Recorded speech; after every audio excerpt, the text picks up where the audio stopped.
beginning with S that describes who you are. It will help me to remember your name. Yeah. Ça va bien? Ça va bien? Oh, that's a good line. That is a really good line. I do speak French, so that is great. Thank you.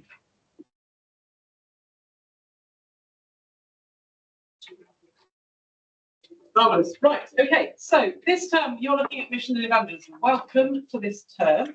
It's quite hot in here, I feel. Does everyone else think that? I don't know what we can do about that, Toby. We can put it on. As everyone who knows from last term, after about 20 minutes, they'll be freezing. So okay. We're in the tropics now. We'll soon be frozen. You're standing in the way of the chair. I am. That's not very practical, is it? I managed to put myself exactly in the wrong place. There we go. Right. So I already have one person who said it would really help them to actually be able to see the slides printed out. If that's you as well, then please let me know by the end of today, and I'll make sure that I get a couple of copies printed out for you the next time. Oh, sorry, I haven't got them this time. So this is where we're going this term. So I've blocked it in groups of 2 sessions, basically. So there's the session in person and then the session online. So the first, we've got 4 chunks. The first chunk we're on to today, second, third, fourth. So the first one we're looking at today is what is the mission of God? We're looking at mission and evangelism. So what is that exactly? Today and the first online one, we'll be looking at big questions to do with that. The second session will be focusing on climate change and justice and the mission of God, what that's all about. The third set of sessions will be looking at evangelism and practice of evangelism and what that might look like. And then the fourth set of sessions, we're looking at new Christian communities that I just mentioned as I was telling you about the body prayer and things that are emerging in the mission of God in this time that we're living in now. Is that okay? Yeah? So every time I'll put this up, it's on your handout too, which I'll give you at the end. Oh, big apologies, by the way, about Moodle. We had a slight Moodle crisis. So things are appearing now on Moodle for this term, but sorry it took a while. So the first thing I want to do is get you discussing something. So what I have here, see how many I've got. Envelopes that are full of statements that could be true or could be false. And what I'd like you to do in a group of something or other, which I'll work out in a minute, probably 2s and 3s, is I'll give you an envelope each in your pair, and I want you to put the statements on the left for true, on the right for false. Well, it doesn't matter which way around, but a true thing and a false thing. Now, you can have a column in between for I don't know or I'm not sure, but I want you to try and get them either into the true or the false column as much as you're able to. Does that make sense? And they're all definitions of what mission is, what the mission of God is. Okay? So you might think these are true or they're false, and it will get you talking. So I've got 5 of these. How many of us have we actually asked you? That term you just used, the mission of God. Yes. It's not something I've ever heard before. There you go. And so I always thought it was the mission of us. Well, that in itself is a brilliant observation, which will come through as we begin to break into this now. So great observation. To be continued imminently. So this is a bit of a competition element to this to see who can get through it quickest. So I'm going to ask you not to open the envelope until I say. So if you 2 work as a pair, you 2 work as a pair, you 3 could work together, and then we've got another 3 here and 2 there, or a 3 there. I don't mind. 2 there and a 3 here. Okay, are you ready? See how quickly you can do it. So you're doing true, false, and in between if you absolutely must. Oh, I should warn you. Before you look at them. Whoever wins, whichever team wins, the other teams may question you on where you've put things. So you've got to be able to defend where you put them, true or false. Okay, off you go.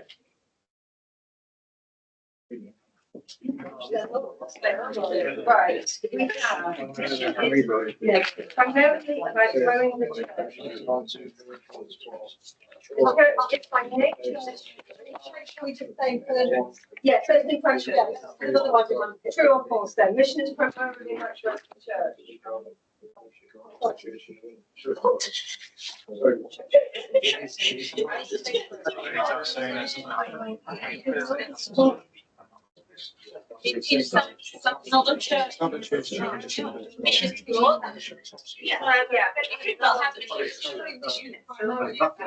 I don't know. Let's not let them. If you read, like, if you take the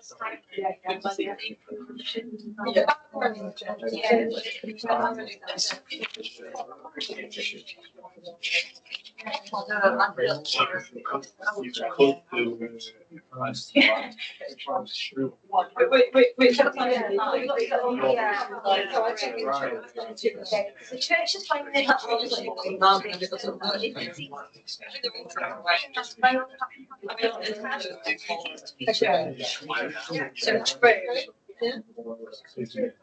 yeah. Christian mission has nothing to do with more or less. Yeah, I think. Mission and evangelism say that's not living like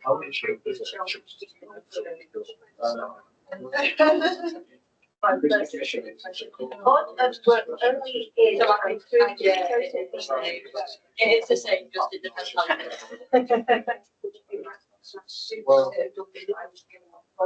no, mission is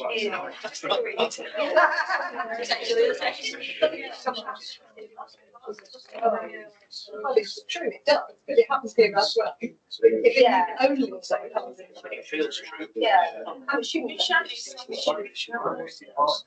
have been implied, but not here. Here, yeah. It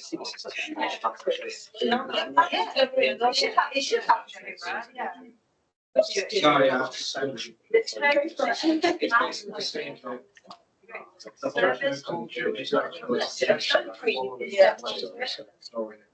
I would imagine that first bit is correct. That's why would you think of that?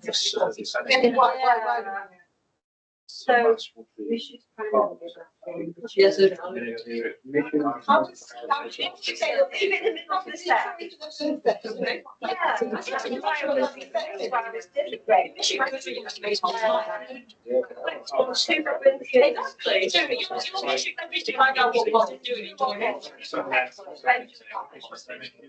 You're calling it it's not maker.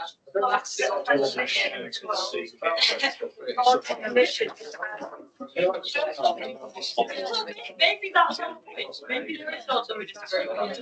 I'm sure all of these are actually too. I wish you could. Yeah, or about treasure and joy. John, that's not the mission. It's not the church of God that has a mission in the world. It's because of God. But the God's mission has a church. Yeah. And that is lowercase c, not the capital. Do you know what I mean? It's, you know, if you were born in the They have two different. Try done it. Just done it. Are you sure? You've got anything in the middle? mission Can is. you move them? Or do you get something?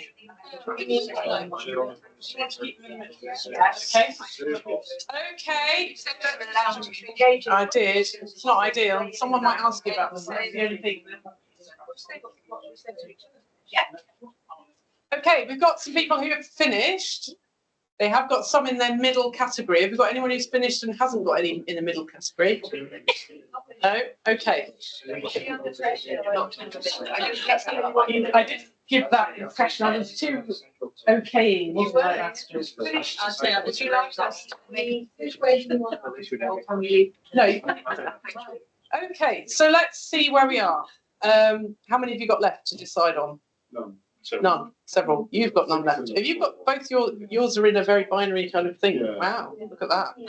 Okay, you might have questions for these two then. So, these pair were the ones that finished first. So I'm going to invite any of you to ask them where, if you just pause for now, and then it's all right, you may come clear with those as we move on. So anyone else got a question as to where they put something? Grill them. So any perhaps if in a nice way. Perhaps if there were any that you thought, I want to ask about number 4. Mission is primarily about growing the church. Where did you put that one? oh, now they're conferring, did it? Oh, I know. where did you put it? Well, it seems to be here in true, but I'm thinking, is that where I meant to put it? You've got it in true. Yes. What's your qualm? Because people can be offering mission. I would say mission is primarily about spreading the gospel, but is that growing the church? And people can be learning about God without necessarily saying, I am part of church. They can still be learning about God. That's really interesting. So is it mostly about growing the church, or is it actually just about people learning about God? Is that what you're saying? Yeah. Yeah? What do you respond to that? Well, we put it in bold. But that's the one we probably debated well on longer. I personally, I think mission is secondarily about growing the church, not primarily. So it's not about it, but it's not the most important. I think the word primarily Is the problem for you? Yes. Okay. So interesting. Would you agree with that, you two? On reflection or not? Yeah, I don't feel the need to pin it down personally. Yeah. Sorry, I'm not always like this. I'm just trying to get you to go, Brilliant. Okay, that's really interesting. So we will pick up more on that as we go through, I'm sure. Anyone else got another question for this pair who finished first? I'd like to ask about number 7. Number 7, what was that? Just remind us. The church is by nature missionary to the extent that if it ceases to be missionary, it has not just failed in one of its tasks, it has ceased to be church. Put it in true. Right. Okay. Okay. We stuck it right down the middle. Yeah. we put it in true.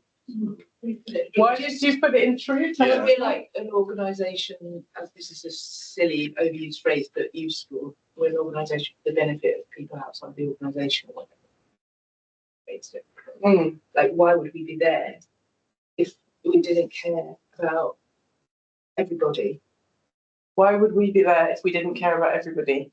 That is a quote. The quote about the church exists is the only, well, I don't know if it is the only one, but the quote comes from a chap called Bill Hybels, who said the church exists primarily for people who don't belong to it. The benefit of people who don't belong to it. So that's what you're quoting now. I think it's by him anyway. I might be getting that wrong here. Actually, middle-aged brain. But so that's an interesting point. Go on. I've got a question for you.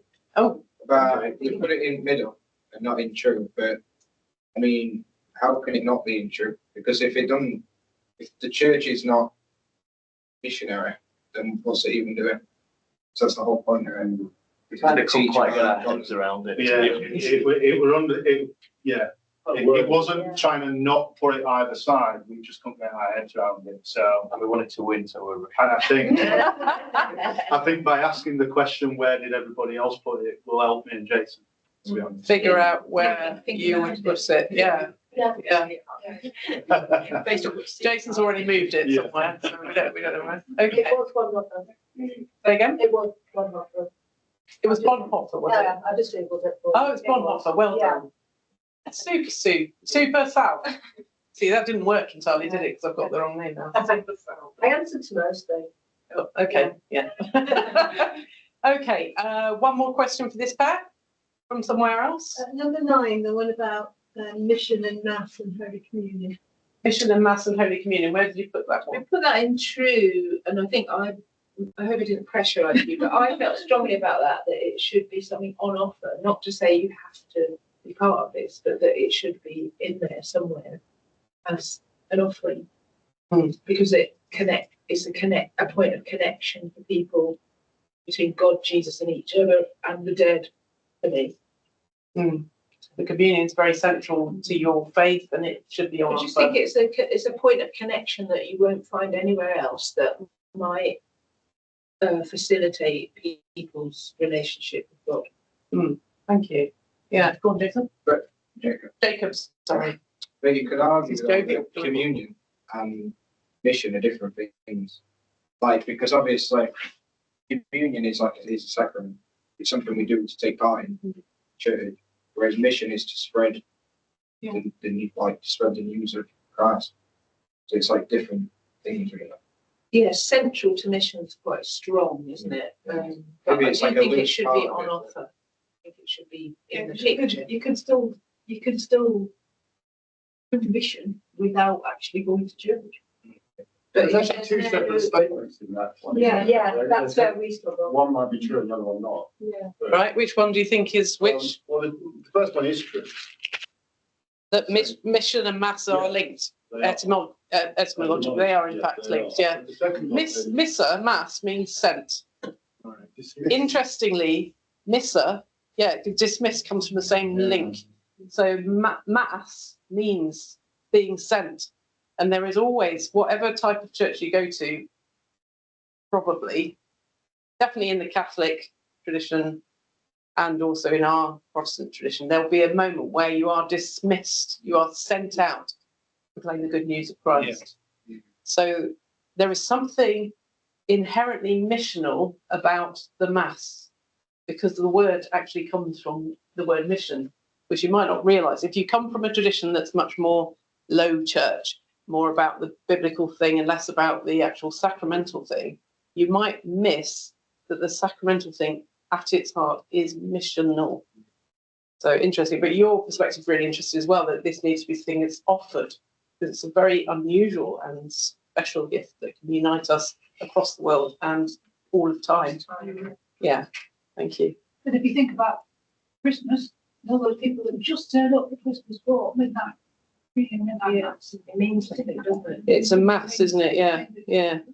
Yeah, it's a bit interesting. But the other part of it said the service of Holy Communion is does it say? Yeah, the service of Holy Communion is central to mission.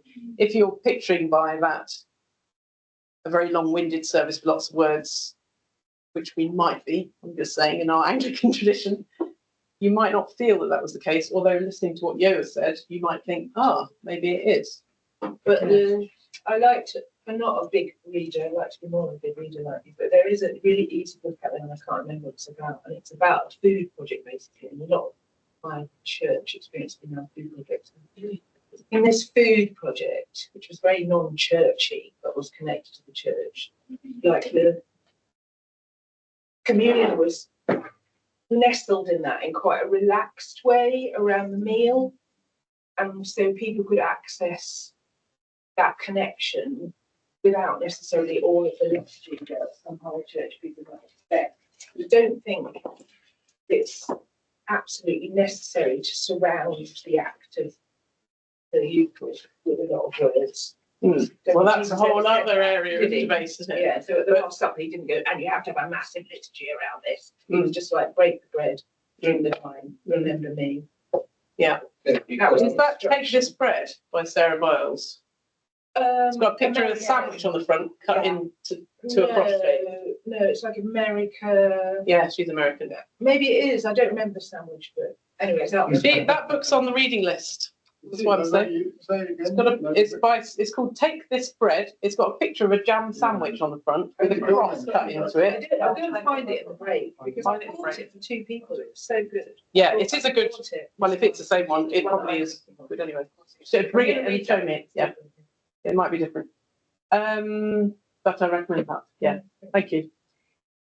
Great. Okay. Anybody else who hasn't spoken yet? Are there any others that you were thinking, where are we putting this, or why are we putting this there, or something you want to ask? Not necessarily this pair, but we can all work them out together. Any others that you were pondering about or thinking? Number 3. Number 3. God works only in and through his chosen people, the church. Okay. Where did you decide to put that? False. Right. Say more. I can't put it through. I was instrumental in putting it. Very Okay. difficult one, I thought. but I put it there for personal reasons because if God only worked through his chosen people in the church, then he wouldn't have worked through me and I wouldn't now be a member of the church. Right. So it felt like it must be for Okay. reasons like that. And when God was working through you before you were a member of the church, was God working through you or in you or both? Do you think? I don't know. Things like that. Yeah. Both, yeah. Possibly both. It's hard to know. I just know that I needed something and I reached out. Yeah. And began to discover. Yeah. Yeah. But there was definitely, it's a meeting, it's a relationship, isn't it? Yeah. Man and God is a relationship. So yeah. if God only worked through members of the church, then it excludes everybody else. Yeah, it's a very excluding idea, isn't it? It flies in the face of that one on the quote. Yeah. It's just the wording of sometimes, isn't it? Because if it's chosen and church, chosen could mean like picking you. Yeah. Where are we all chosen? We're all God's people. So we're all a part of that. Does an atheist feel like they're God's person? Does God work through atheists? What do other people think? I speak from personal point of view. I only became a Christian 17 years ago, so I came to faith 17 years ago. But looking back on my life now, I can see where God was at work in me even then, even when I didn't have faith in God, even when I didn't believe in God and I couldn't be bothered with the whole church thing. I can see when God was at work in me even then. So yeah, I would say it's false that God only works in and through his chosen people. Or if, I suppose it depends how you define. If people define chosen people as people who are Christian or people who go to church, then I would say it's false. Thank you. And of course, you could say, well, let's say there are plenty of disasters in the world at the moment, aren't there? Would we say that God is working in some of the people who are the medical people who are helping in Gaza, for example, or in one of the other parts of the world where there's fighting? Would we say that God is working in those people, irregardless of what their faith is? It may be a different faith, maybe no faith at all, but those medical people are going over there. Does that seem to us to be part of the mission of God? Or is God totally limited by the number of people who happen to sign up to being part of the church? What I'm What do you think? Is like, it's not only the church. Some people don't believe in the church, whether they believe.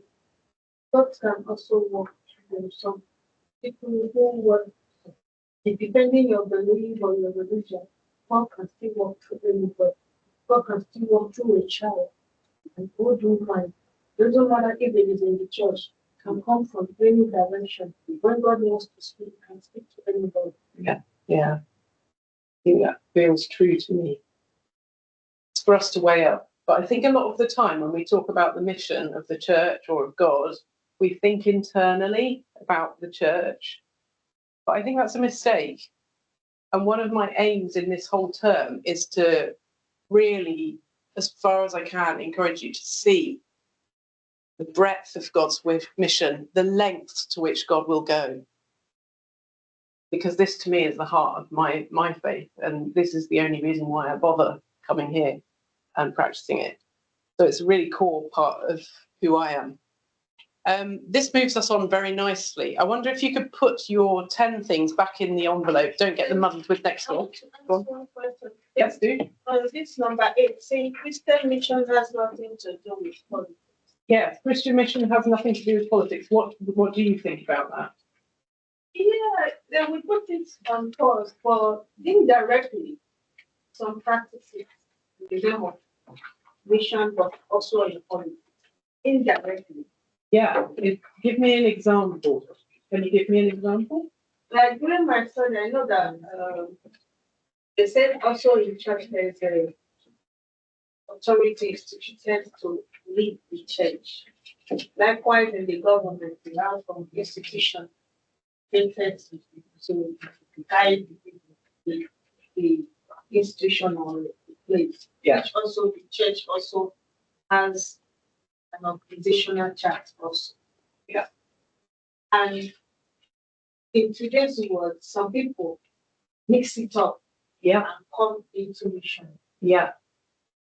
So, and is that good or bad, do you think? What's your view? I'm not really clear. You're not sure about Yeah. it, right? So why you asked the question. Yeah.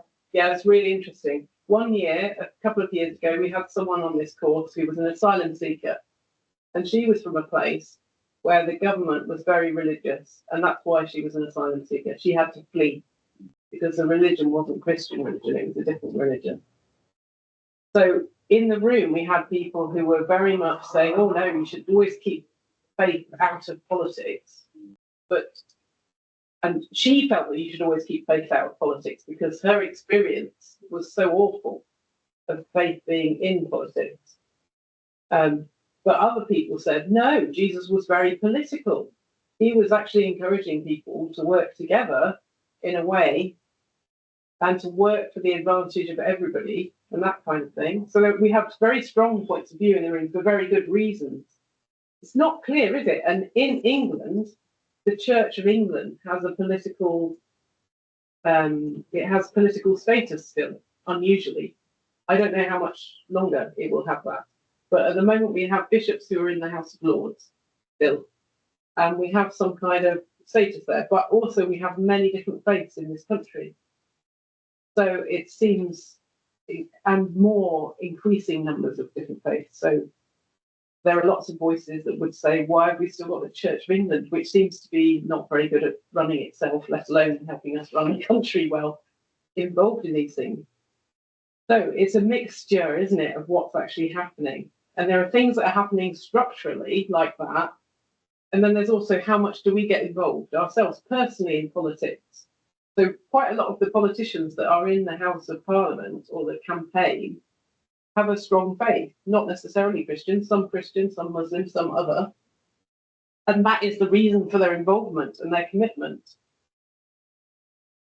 But others would feel like it's wrong to bring that in. So how do you feel about Yeah, it? because back in my country, during the election, you will see some Muslims coming to church to campaign. Okay.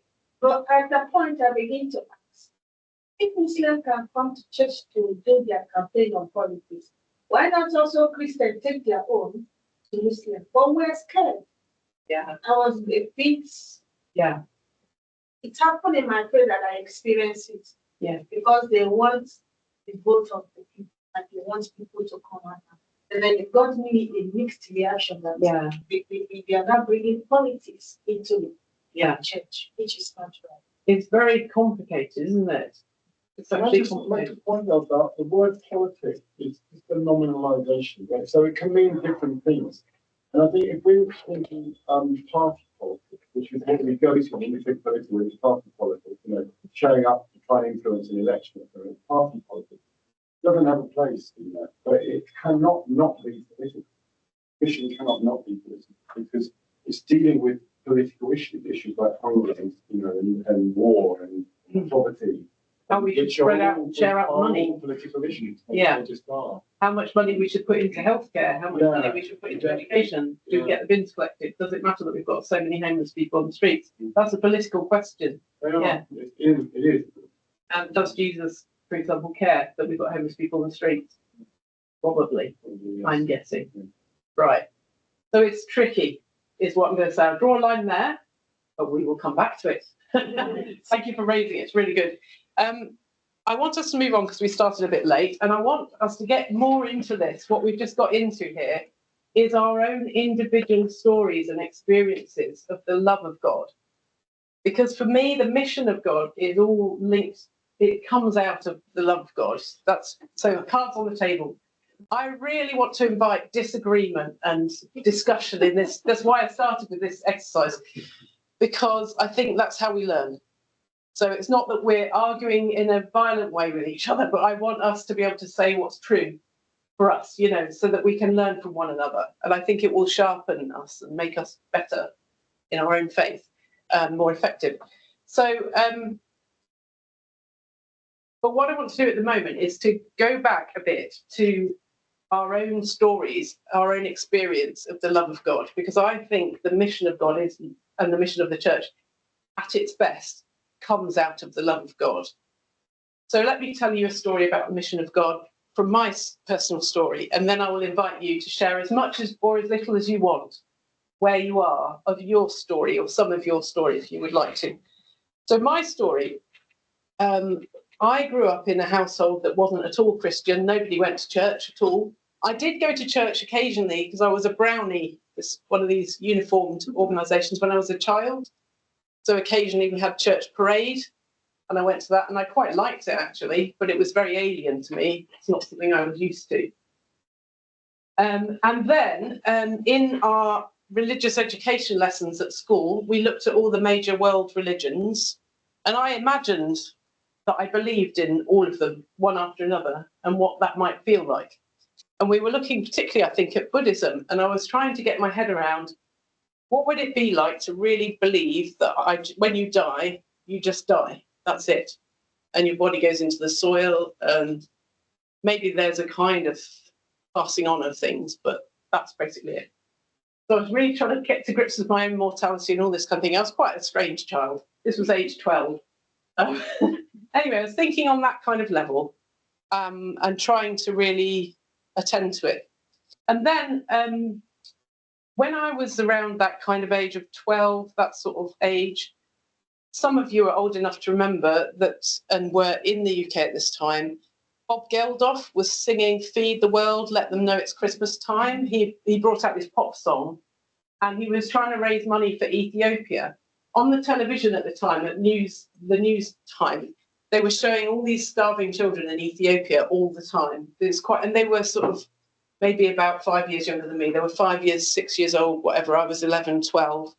So I'd seen all these pictures of starving children, and I heard the song, Feed the World, Let Them Know It's Christmas Time. He was raising money to help with what was happening there. And I suddenly was really struck when I was about age 14 with the idea that I could so easily have been born in Ethiopia. And I could have been one of those children.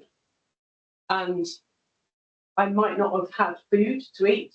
I might not have survived. I might not have had a family left to care for me. I suddenly realised how privileged I was to be safe and in a good place. And this was alongside, I'd made some very good friends at school who were Christian and who told me about their faith, which sounded like it was a real thing, but I didn't understand it at all. But they talked to me about it. So I was weighing all of these things up, the different religions, what my friends were telling me, and these images on the telly. And one morning I woke up in bed on my own, and I was full of thankfulness that I had a roof over my head, I had a meal on the table, I had a loving family, I had 2 eyes, 2 ears, a nose, a mouth. I was well, I was okay. And I decided to just start to talk to God under my breath. So I just started, I didn't know if God, I said, I don't know if you exist, but I just have to say thank you to somebody. And I talked like that. And it was like the floodgates opened. I didn't stop talking. I don't know how long I was talking, just very quietly to myself in my room for a long time. And I felt what now I would say was the Holy Spirit. At the time, I had no language for that whatsoever, but I just felt this connection with God and with myself and with the whole world in that moment of gratitude. So that's how I became Christian. And then I was stuck with the question of going to church, and I felt perhaps I ought to go to church, but I didn't know how to even begin with all of that. But that's a whole other story. Fast forward about 20, 30 years from that time, and my path following Jesus took me to living in a communal household in Pittsmore, in Sheffield. It took a lot of turns along the way, but that's where I ended up. And because we live in Pittsmore, and there's quite a lot of asylum seekers that are sometimes housed in Pittsmore through Assist, a charity that works with asylum seekers, we decided in our household, we had a spare room, just small, that we should offer to be hosts for Assist for asylum seekers. And the first asylum seeker that came to stay with us, it turns out, was from Ethiopia. And she was about 5 years younger than me. And when she arrived, we took her straight outside because it was a lovely day. And I remember being at the bottom of the garden with her with a glass of water. and just listening to her talk. And she told me some of her story. And in the middle of the moment, I suddenly realised she might have been one of those children I saw on the telly. Starving children in Ethiopia when I was 12, 11. She's even the right age. And when I came to faith, when I was 11 to 14, I was actually 14 when I came to faith, I thought that that was about God being so incredibly loving, that God was speaking to me just for the sake of speaking to me, for winning me, bringing me, welcoming me into his kingdom, all those good things. It never occurred to me that this was going to be about something bigger. 20 years on, 30 years on, I realised, oh my giddy aunt, God is doing a lot more than I realised. And here's this incredible woman. So I told her my story, and it formed a bond between us that was incredible. And she remained with us for 6 months before she eventually got leave to remain, thank goodness. So I tell the story because that is the story of the mission of God for me. It is personal, but it also it's much bigger. There is always more going on in the mission of God than we realise. Always, always, in my experience. So what I'd like to do now is to invite you just to tell maybe a much shorter story, just from your own experience. What is your experience of the love of God? Because I think our experience of the love of God will tell us what the mission of God is. My idea of what God is doing, what God's mission is very formed by that story now. And the more I learn about my own story, the more I realise there's more going on. So I want you to dig into your own stories a bit and share a little bit of your own story. How have you encountered the love of God? And what is that telling you about the mission of God in this world? Is that okay? It doesn't have to be a grand story. It can be just something that happened last week. It doesn't have to be a huge thing. Or you can go back to how you came to be here or how you came to be in the church, whatever it is. We've already started to hear some of people's stories emerging. So take that further. 10 minutes, just talk with one person next to you or two people next to you where you are.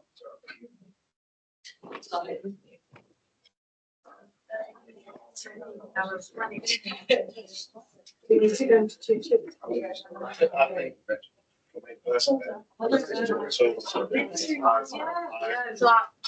February last year, I realised so non-Christian council going into no idea. Yeah, it just happened. That's the only bit I can start connect. Yeah. Not for the first time, but yeah, to the church for the first time in a meaningful way.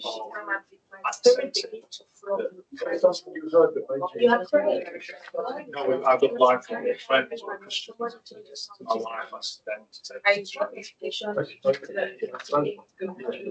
Yes, I further than my wife, but she's still so yeah, coming late to it, but then I think he's mentioned a relationship. So that relationship was last year, February, that's built. So I can so the stuff that happened to me, what was it that made me say? So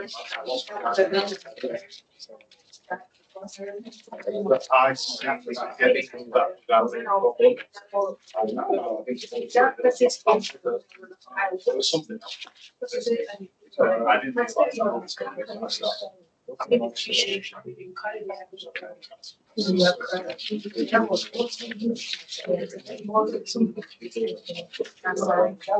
realize myself.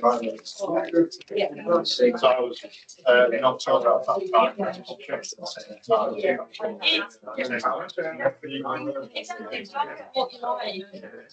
And so that's 10 years.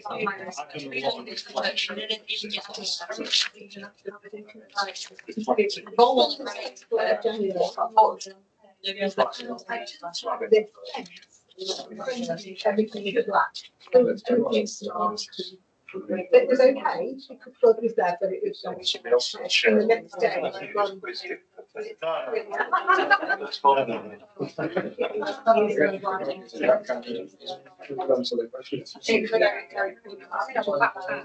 She lived in challenging because we were near. I went to fully understand. I went on the back of it. It was really bad. Get quite a bit of it. Why I went to be at home and I would have been in the and then later on the people from their house.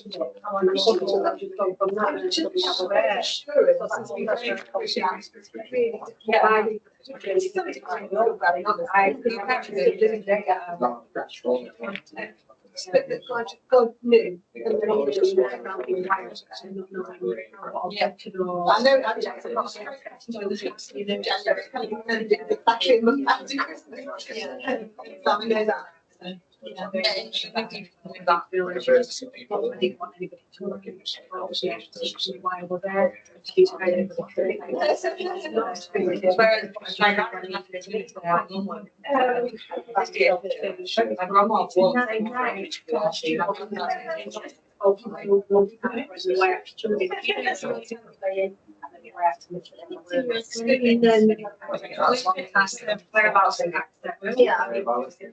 it's no distraction. I think what they can't get in the way of what I was there for.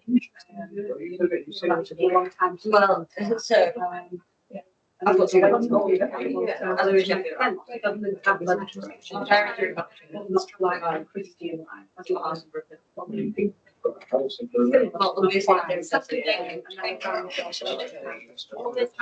No, I share it with doing administration in this kid. The church has to pay for it. I don't pay for it even now. Yeah, you can't believe. But this is building for me. Yeah, it's not great. Yeah, Getting that relation. I quite like to be able to buy a car and buy sex, but you know. No. I'm happy. Yeah. Very different. Probably is. Yeah, I feel. Yeah, that's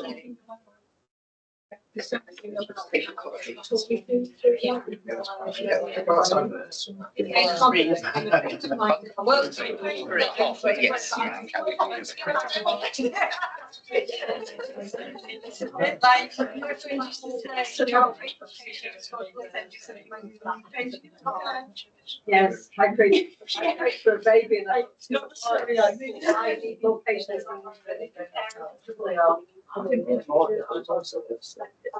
yeah, exactly.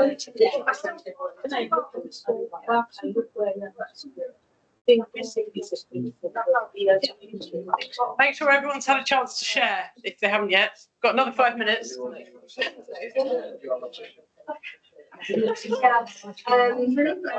so they've been on my did our own GCSE, and I basically and then that it was female occasionally in worship got to last lot of money help.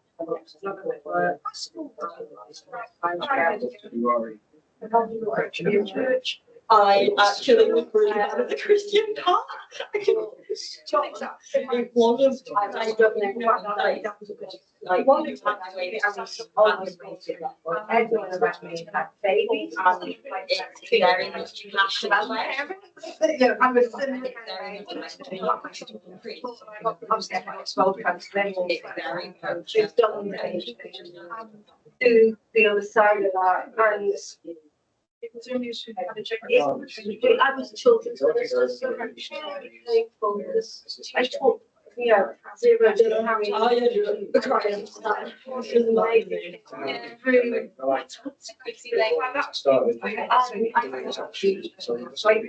much was actually about 7 times. I never lost my way. I was doing that year 10 year old. I feel like that's more productive.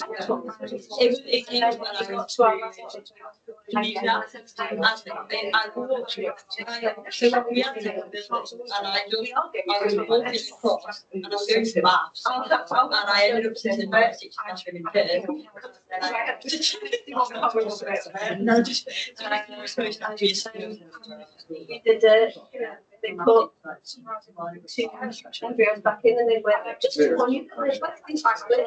I was just like to move and then Thinking it's not this.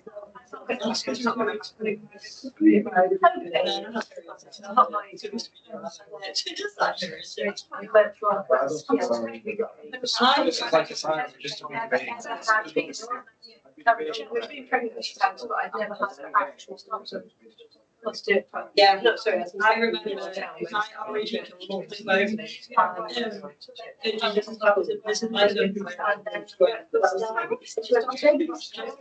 Then I read it again. I've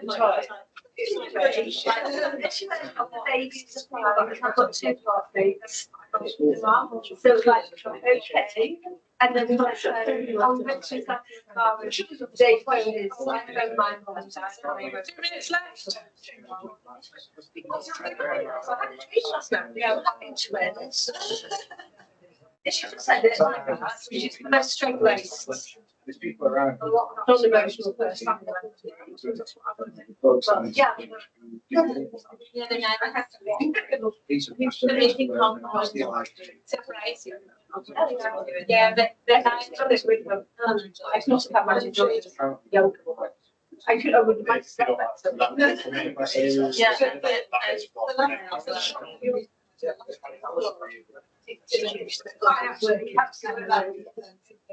You never know. I can't get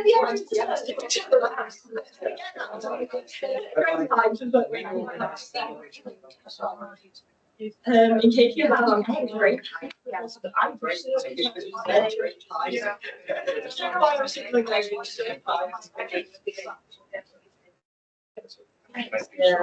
I'm saying is that I don't know what she did. Okay, just round up your conversations and we'll come back together. Just stay quiet.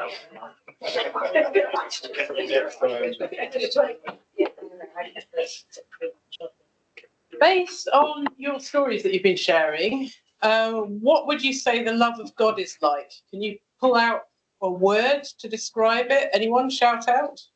We said two at the same time. Right, hang on a minute. What I'm going to do is write them on here, and then I'll type them up, and then they'll appear next week. But let's put them on here for now. Tender. So we're doing what is God's love like, based on your stories. So tender, we had tender. Thank you. That's a lovely word. Who else said something and I missed it? Massive. Massive. Massive. Love it. Massive. I feel like I should write it bigger. Sorry.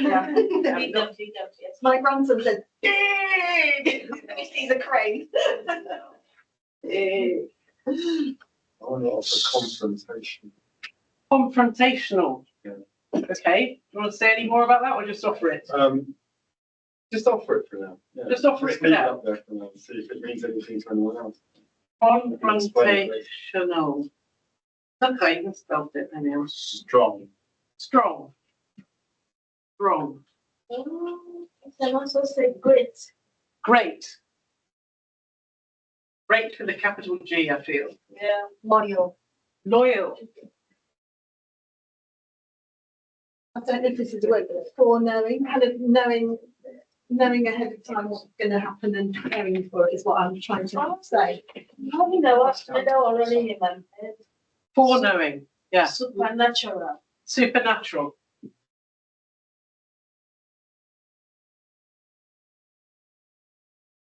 Maybe corrective, if that's a word. Corrective. Is that linked to this one? Confrontational. Yeah. Could be. Could be. Yeah. Similar, maybe. Yeah, because it's not. Sometimes you need correction from your ways, don't you? Well, particularly you, From your obviously. ways. I'm only joking. Sorry. That's why. Barely know you and already insulting you. It's terrible. Okay, thank you. Yes. Go You on. could say like different, so obviously it works with different people in different ways. Right. So, do you mean like tailored to the person? Can I put that? Yeah. Tailored to individuals. Should I put that? Yeah. Or groups, I suppose. Sorry, I'm adding things on. Shouldn't be adding things on. Should just be writing what you told me. Anyway, does that capture more or less? Yeah. It's possibly the same as corrective, but I'm going to go slightly further and say like parental. Parental. So sometimes it is picking you up and putting you back together, and sometimes it's the big, you know, it's So you mean that is positively parental, absolutely because we have different experiences as parents. Yes. But parental in a positive sense. Yeah. See, I did learn some sermons, only I'll tell those. Thank you. Any others? Faithful. Faithful. Two words came to me: always there. Always there.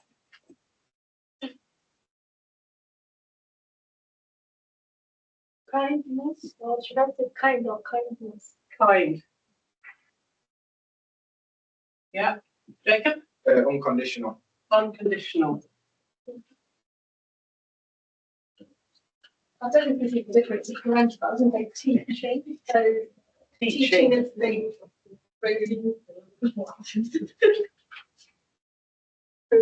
True.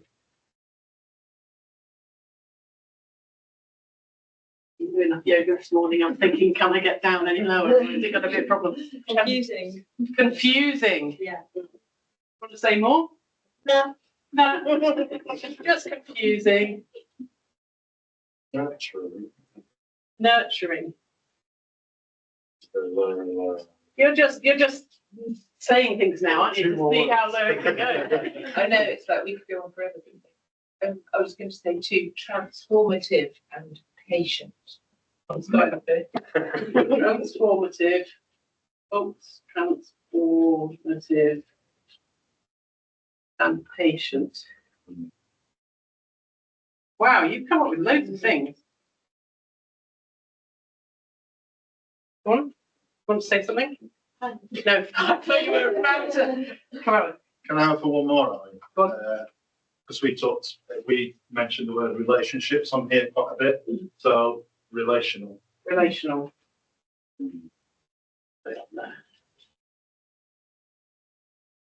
What do you mean?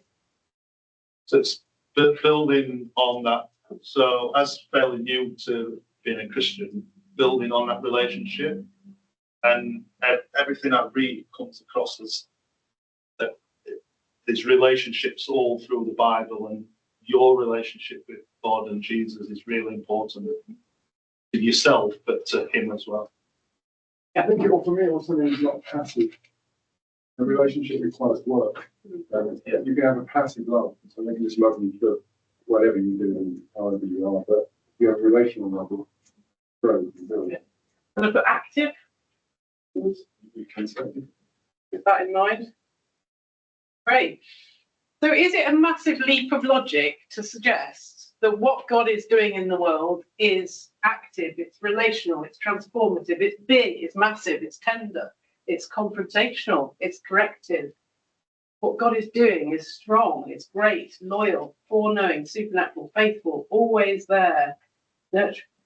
I mean, the idea that God is always there at work in the world, even when, as a church, we may be completely somewhere else or not, even when I'm lying at home in my pajamas because I can't face the world, God is always there. Nurturing, always unconditional, teaching, true, confusing, kind, parental in a positive way, tailored to individuals, groups, patient, corrective, transformative, all these things. Is it a stretch to say that God's mission might also be like that? Because these are words of character, aren't they? Now, this is a really central concept for the whole of this term. If you have been asleep until now, wake up now. The idea, in the past, maybe there was an idea that mission is an activity the church does. You send people to do good, might include lots of wonderful things like running food banks, going overseas to talk about Jesus, I don't know, all these different things, which might be good or might be awful. There was an idea that mission is an activity that is done. This is leading us towards, I would say, the idea that mission is a characteristic of God. These are words that are characteristic of God. It's about who God is. God is a transformative God. God is a big God. God is massive. God is tender. God is kind. God is unconditional. God is teaching. God is all these things. So the idea of the mission of God is that the idea that mission is not just an activity that you could choose to do or not. Mission for God is who God is. Just like love is who God is. It's so integral to who God is. It's not like a separate thing, a spare time activity. Because in the past, churches often have mission funds. They often still do have a mission fund. So you can feel like if you've given your money into your mission fund, you've done your mission. Well, that's an activity. And maybe that activity will help the mission of God, but it can't really encapsulate it, because also you fell out with your husband the other day, and you could do with attending to that in a patient and tailored to the individual and possibly corrective way. I don't know. Anyway, wouldn't aspire to be corrected myself, but do you see what I mean?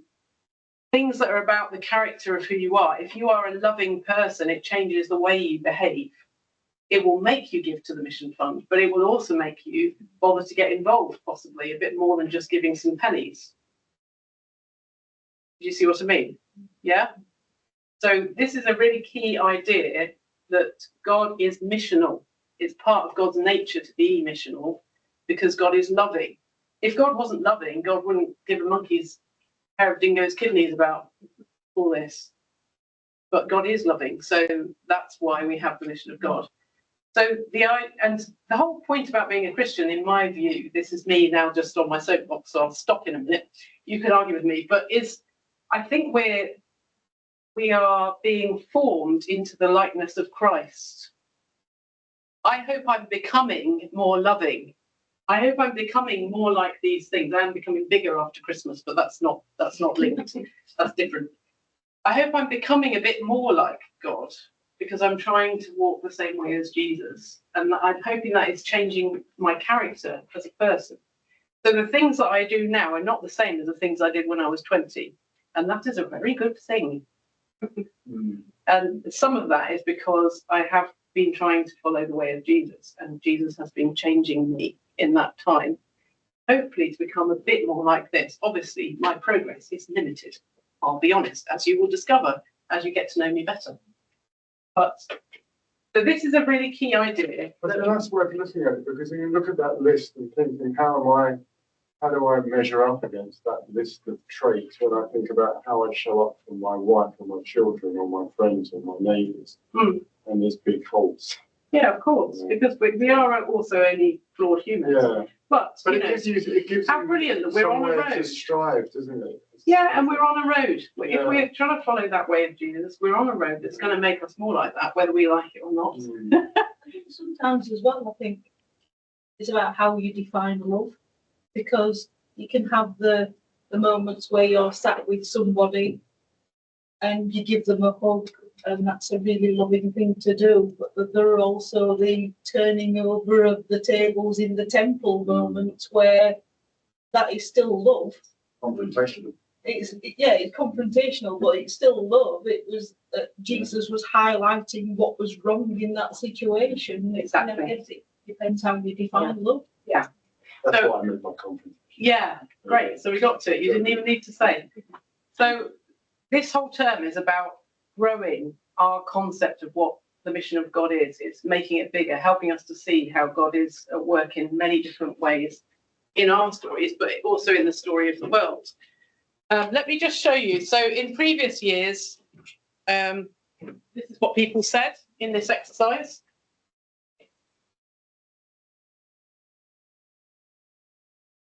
I will put these slides on the Moodle so you can have a look at your leisure. Little everyday miracles, being completely known, inspiring empathy, spark, being completely accepted, glimpses of heaven, welcoming, accepting, unconditional love, a door opening, etc. Here's another one. Overwhelming, forgiving, infinite, transformative. We had that one, didn't we? Individual and universal, inviting, risk, risky, etc.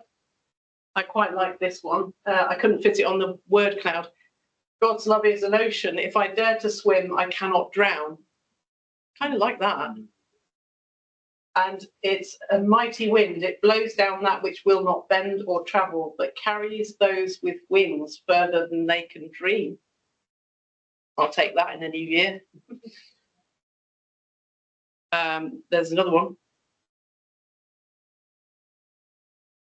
And so forth. So I'll do one of those for this year. And then another one. Okay. I'm going to skip over that for now. And let's just listen to this. Now, it may well be that this is incredibly quiet. I apologise. It's a short video. Just listen to this and see what you make of it. In an increasingly fragmented society, people don't feel like they belong. Suicide rates are going up, depression's going up. So how do we create a community where people want to belong? And I think the trick is to come in and you carry the story of Christ in who you are, in how you behave, in how you treat people. And it's not that we're not going to tell them the gospel, that actually you need to turn to Christ. But that comes after a journey, it comes after a space of trusting. And a friend of mine set up a community with a group of non-Christians, didn't make it explicitly Christian when she was at university as an undergrad, 12 women. She lived her life as if she was a Christian. She never told them to live their life like that. She didn't evangelize them. She didn't overtly put the gospel with them, but she lived it. She lived it in her relationship with them. 18 years on, all 12 of them are now Christians. And they've all become Christians, separate of one another in different ways, through different traditions, but they're all now Christians. And I believe strongly from listening to her, from listening to the story, from listening from their testimony, that the roots were in this kind of community. So how you do that is dependent on where your context is. But I do think that there's a common theme that runs through the way that we behave, and that is to be out there willing to love, willing to stand in the gap with people, willing to journey with them, willing not to judge them, willing to walk with them and to spend that long time, that it might take a long time, it's not instant. And I think that's what's really rich about community. So, I mean, that's, I suppose, saying that just because you don't, mission is not only about people becoming Christians at all, as I hope you're beginning to realise. If you didn't think that before, I mean, you might disagree with that. We'll see how we go with that one. But that could be part of the mission of God, people becoming Christians. It seems to me to be part of it. Oh, don't know what's gone on there. We've heard stories this morning of people in this room and how they've become Christians. That seems to me to be part of the mission of God. It's not the be all and end all, but it's part of it. And what this lady is talking about is a much slower journey than what we often imagine. There's been a lot of work in the church. There's a lot of anxiety in the church about there not being enough people and we must convert everybody. Of course, it's not our work to convert everybody. That's the work of the Holy Spirit. And she's saying you might have to journey with people for a long time. And even then, they might not come to faith. But they might. And you might well never see it. But it doesn't mean that the work that you're doing is not valuable in the meantime of journeying with them in a Christ-like way, in a way that echoes all those words. So, here we are, fingers on buzzers. Why join in with God's mission? A, to halt the decline of the church. Hands up. Not sure.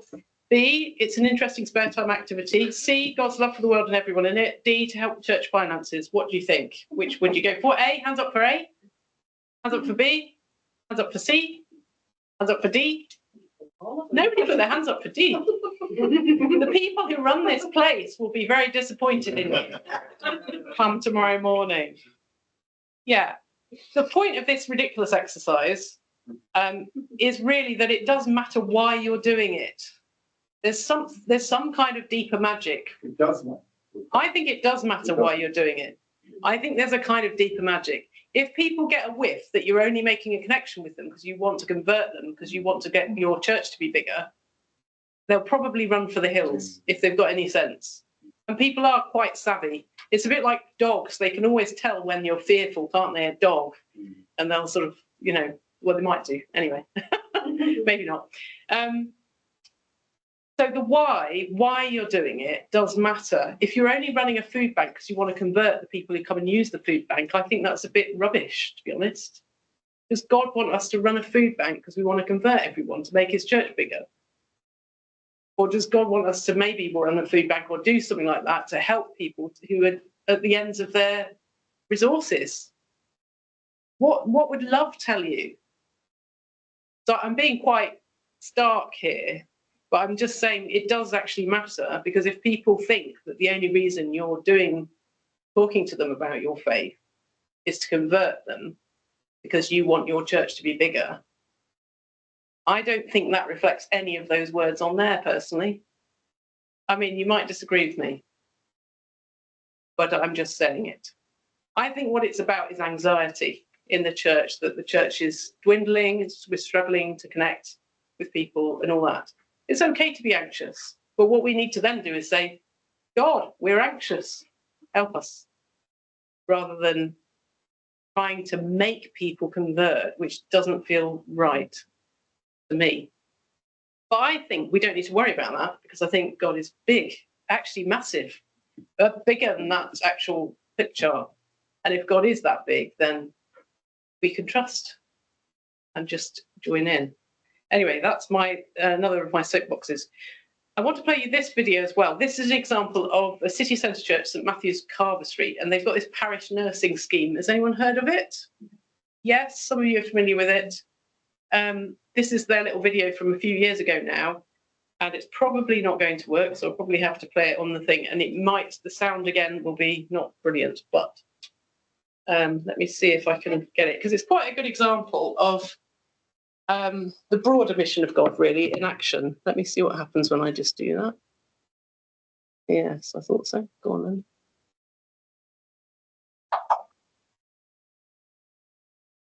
Hello, I'm Michaela. I'm the lead parish nurse. And with Marjorie, I lead a team of volunteers who are really dedicated. And we're delighted to share with you all the work we've been doing over the last 2 years.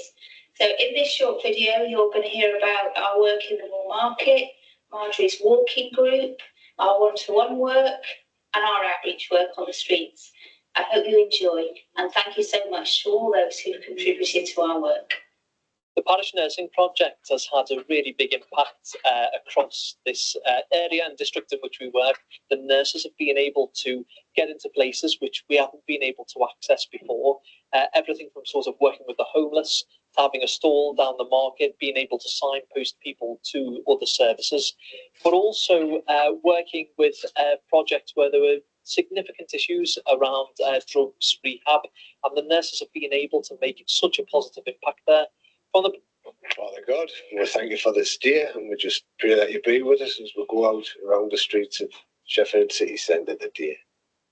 Just pray that you guide us that way. Reach out to those people that really need some help today and really need some comfort. Just be there with us, guiding us and watching over us. Be with the people out there, Lord. Give us a sign of your hope and your love, Lord. In Jesus' name we pray. Amen. We've got a team of volunteers now that are seeking to support the nurses and are going out with the nurses onto our streets. It's a simple offering. Sometimes people will offer just to give an hour a month, but that helps us to extend the ministry of the nurses and also to grow volunteers to equip them in ministry and in service to our local community as well. My main role is on the weekly outreach, where I make sandwiches and then distribute sandwiches and hot drinks to the people of Sheffield. My main inspiration for the work probably goes back to the words of Jesus in St. Matthew's, the story of judgment. In as much as you did it to the least of these, you did it to me, to feed the hungry, give drinks to the thirsty, clothe the naked. So it really struck me then that I shouldn't just be reading this or quoting it, but trying to do something myself. So that's how I got involved in the work. And then further reading of the Church Fathers, John of Christendom. If you do not find Christ in the poor, you will not find him at the altar. So I've just been out with the outreach group the first time, and we've walked around the streets around this church where we worship every week. We've met 5 people who were on the streets, some of whom were already known to Michaela and some of whom we didn't know. We've given out hot drinks, we've given out food and sandwiches, and we've managed to also speak to a housing officer for one person and speak to a drug officer for another. I'm Mohammed. I work with Start, Sheffield Treatment and Recovery Team. Today we've come out with the parish nurses, which we do outreach, which we really enjoy doing. It's different from doing outreach with other agencies. It's more one-to-one, it's more softer approach, and people approach us with comfort. Plus Michaela gives out medical advice as well. The spiritual guidance, which a lot of people want. And Michaela does have funds as well where she supports them where the mainstream don't, where I provide taxis to either hospital, back to their residence of where they are stopping, for mobile phones, sleeping bags, food. I don't think there's anything limited with a parish nurse. I was very poorly. I've been in addiction for about 30 years. My parish nurse never stopped coming to see me. She also gave me some good stern words. Also went to St. Matthew's Church, which really helped me along the way. But she stuck by me, which a lot of people haven't done. I'm very, very grateful for that as well. Hello, my name's Anne and I'm one of the workers at the Cancer Information Hub in the market. And we're just across the way from the parish nurses store. And I've got to say that it's really very helpful because we have lots and lots of information about almost any aspect of cancer and care. But of course, we're not clinicians. And that's why it's so important to have somebody nearby who can reassure the people. And I've got to say, on a personal level, that Michaela has been really great and helped me lose over 1.5 stone of weight. I saw it and went across and said, could she weigh me? And indeed, she did weigh me. And they're really fancy scales that I've never seen before. And I've lost 1 inch of visceral fat. Hey! Hello, I'm Jean. I'm one of the organisers of the walking group. We go out most months, once a month, for a leisurely walk. Takes about 2 hours. Normally around Sheffield, but we're looking to hopefully get out to Derbyshire in the future. Hello, I'm Marjorie and I'm a parish nurse at St Matthew's and we're out walking today on our walking group. It was started about 2 years ago, so what a great way to sort of get people moving, get people outside, connecting with each other in some quite beautiful spaces that people weren't aware of in Sheffield. I'm Nick, this is my 3rd walk on the parish nursing St Matthew's walk. I go on the walks because it's a nice short walk. There's usually interest of historic note, and we always stop for a coffee. And it's a good way to meet new people. Walking is so good for you. It slows you down. It makes you more aware of your senses, what you can see, what you can hear. It's so good for relieving stress and any anxiety or mental health issues that you may have. It's also good socially. You meet people. So for people that are lonely, it's good for them to get out there and have someone to walk alongside and share stories and just be sociable. They're very friendly and they're very helpful to those of us who go more slowly. Marjorie is always there to pick me up at the end. Make sure I don't get lost. But I like seeing new places, and wherever I live, I've always liked to see the city, learn about the city. In my youth, I like to travel to different places. So this is a hobby of mine, of getting to know a place. I just enjoy it. I find it remarkable the openness towards God amongst those we serve. Often, if we ask to pray, they're open to that. May well show us some religious item which they're wearing, a cross or a ring. And there have been some moving incidents regarding the faith of these people. The reason that, for me, I do this is not just because it is fulfilling to, reach people in our community, but it is also because, it's what we are called to do as Christians. In my heart, I really feel that there is a real need out there to reach the people of Sheffield, and it's important because actually there's a lot of hurting people out there, a lot of people that don't know that they are loved by God. Jesus tells us that one of the things that we do need to do is be amongst the people who are really struggling and being that real kind of help in the time of need. What we do with the parish nursing is not just the stuff on the streets of Sheffield, making sure that the people who are homeless are taken care of. It's also people that maybe have a home, but they just need someone to chat to. So yeah, it's a real joy to be part of the parish nursing project, and there is a real need for it out there.